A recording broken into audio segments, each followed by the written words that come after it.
What is the scariest / creepiest experience you've had on a long road trip? My friend and I were stopped at a fast food joint just off the highway on a road trip late one night, and we had placed our orders and were waiting on the coffee to finish brewing while we made small talk with the cashier. After a minute, she asked us if there was a car in the parking lot with someone sitting in it, which we had seen on the way in. She said that we might want to be careful because she was pretty sure he was going to rob the place once we left. We offered to stay if she wanted to call the cops, but she turned us down and waved us on our way. We left with some misgivings, but it wasn't a great area, and while she was nervous, she was clearly used to that sort of thing happening. I was traveling from Florida to Texas. Halfway through Alabama at 2 AM I needed to get gas. I took the next exit that had a gas station, and it ended up taking me a few miles from the highway. I pulled into a gas-only Shell as the store was closed for the night. Halfway through filling my tank, a 12-year-old girl without her front teeth walked up to me and asked if I wanted a car wash for $1. I told her no thanks and quickly put the pump up without finishing. As I was putting on the gas cap, the mother started walking towards me demanding I buy a car wash. I was able to get in my car and peel out by the time they got close enough to my passenger door. I refuse to ever stop in Alabama for anything. Rabbits everywhere. 3-hour drive. We counted something like 200 rabbits hiding in the darkness on the side of the road, staring at us. Not really a long trip, I guess. My family loves driving the back roads when we road trip, and you see a lot of stuff you wouldn't normally see on the freeways. As for the scariest time, it was on one of our out west trips. We live in Florida, and we were driving on this winding mountain road in dense fog, in the dark. My dad was going kinda fast, and we nearly hit several deer because he couldn't see them in the fog around the bends. My dad is an insane driver. A fake police officer with a very convincing uniform, badge, and car pulled over my boyfriend and I. We didn't realize he was fake until after my boyfriend had given the officer his license. It was returned after the officer took it to his car. We don't actually know what he was doing with it. I didn't catch on that he was fake as quickly as my boyfriend did, as his dad was a police officer and he knew subtle signs to look for. The officer pulled us over for no reason, screamed profanities at us, and did not perform any of the standard procedures. By the time we put it all together, he had sped away. Anyone who is crazy enough to pretend to be a cop could have just as easily murdered and/or kidnapped us. We live in a mountain state, en route to Arkansas. Visit family. My daughter and I had made reservations at a historic hotel in Indiana to break up the drive. The directions I had sent me on the scenic route off of the interstate. Hardly any traffic, houses few and far between, etc. Storm rolls in, literally. Storms I had only heard about in a flat estate. Lightning, wind blowing, nowhere to hide.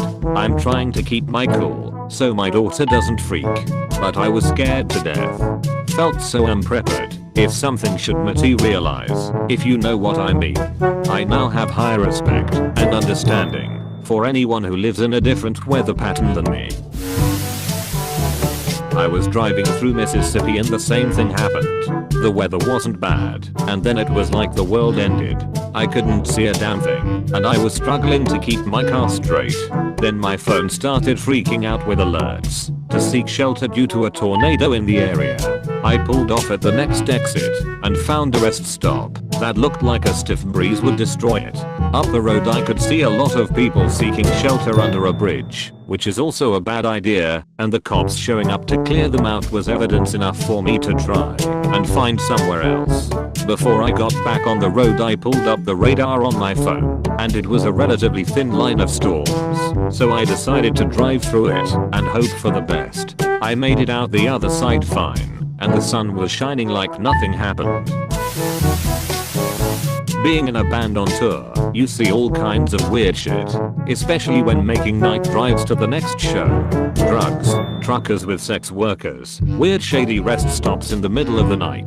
The worst part is staying with people you don't really know, friends of friends of friends kind of thing. One time I thought the house we were in was being broken into. Turned out it was just one of the dudes that lived there. Oh boy, this one still haunts me. I was traveling with friends across the country, Chicago to LA, and back over the course of 2 weeks, and we ended up camping in Palo Duro Canyon in northern Texas. The campground was at a remote corner of the state park. No cell service, no electricity, no running water. It was a weekday in September, so it was empty except for the 3 of us, all college students, and 2 other girls who looked like they were our age, maybe a little older. We set up our tents and made a nice little dinner. It was around 11 p.m. when we headed to bed, but I needed to make a quick run to the outhouse first. The outhouse was in between our campsite and the road, maybe 30 yards from us and 10 from the road. I was using my phone as a flashlight when suddenly I heard a noise to my right and a little bit ahead of me. I shone my flashlight in that direction, right into the face of man. I didn't get a good look, but his eyes were super wide, and he looked just as scared as I was. As soon as he saw me, he turned around and bolted toward the road. He was a very tall guy, and within a few seconds he disappeared toward the road. I somehow found the courage to use the outhouse and literally sprinted back to the campsite. I spent the rest of the night in the car with the doors locked. My BF and I were on like day 3 of a month-long road trip. We were in a national forest in NorCal. We had off-roaded a good 10 miles along a road that hugged the side of a canyon. There was no one anywhere nearby. We set up camp and started cooking dinner on our propane stove. We had a tent camper set up in the back of his Tacoma. He had a propane stove on the tailgate. I was sitting inside the camper on a wooden bench we had constructed. Suddenly, flames started shooting out of the back of the stove. They shot through the entire bed of the truck and caught the bench on fire right under where I was sitting. I panicked and almost just ran out until my BF yelled at me to stamp out the flames. I did, wearing nothing but flip-flops. We managed to put out the fire with minimal damage, but it was one of the scariest experiences of my life. Needless to say, we bought a new stove and stopped cooking on the tailgate. It's 10 o'clock at night and I just woke up. I sit up in my seat, and when I turn to look outside the window I see an alien or a monster of some sorts. But the more I look at it, the more it looks like me. For a second I thought there were aliens at iced my window staring into my soul. But no, it was just my reflection, lol. Drove through Kansas at night. I was the only car I could see for most of the trip, and I was doing 90 plus the whole way. Farmland everywhere, no humans or businesses. I stopped at one gas station and paid at the pump. Didn't take my hand off my gun the whole time. Damn place felt like the beginning of a horror movie. Nothing especially scary even happened. I just felt like that's the way the world will feel the minute before the apocalypse begins. Pulled into a creepy little gas station that was pretty much surrounded by cornfields to take a cat nap. Saw a dude walk out of the building with a bag in hand straight into the corn and never saw him return. Had a cop pull me out of car at gunpoint for speeding in Nebraska and told to get on the ground. Friends looked on in horror as he put the gun to the back of my head and told me he would kill me for what I did while having a nervous breakdown. Pretty sure he was on meth. Let me go with a warning though. I was heading home to Texas after stay at the restaurant in South Dakota with a group of friends. My mom stopped to pump gas on her way to Florida and I hopped out to go use the bathroom. I was 10. We were moving to Florida. I come out and a man hollers from her car window and asks if I want to say hi to his son. Told me his son was lonely and bored and could really use the interaction and company for a little while. I was terrified. But then the boy rolled down his window and said hi at me very loudly, told me he liked my shirt and asked where I was headed. I thanks him, answered, and then this man, this boy's supposed father, asked if I wanted to ride with them instead of my mother. I quickly walked away as my mother and I pulled out. Their car was behind us for a while, but then it thankfully went a different way, and I can't help but think they weren't going to Florida if they turned off that road. My family used to own an RV. We took lots of trips last summer and we had a few close calls to crashes, but we never did One that scared me the most was on a road with lots of bridges.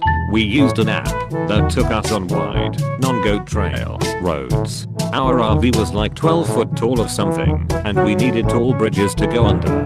This specific road we went on had unmarked bridges. My parents were very nervous, especially after barely passing bridge 1. The next bridge was shorter. The app said 13 over 14 feet, but it was definitely just taller than 12 feet. We started panicking when the next bridge less than a mile or so away looked like 10 over 11 feet. It would take out our rack, satellite and maybe injure us. I was so scared I don't remember how we got off the road, but we somehow, miraculously, did.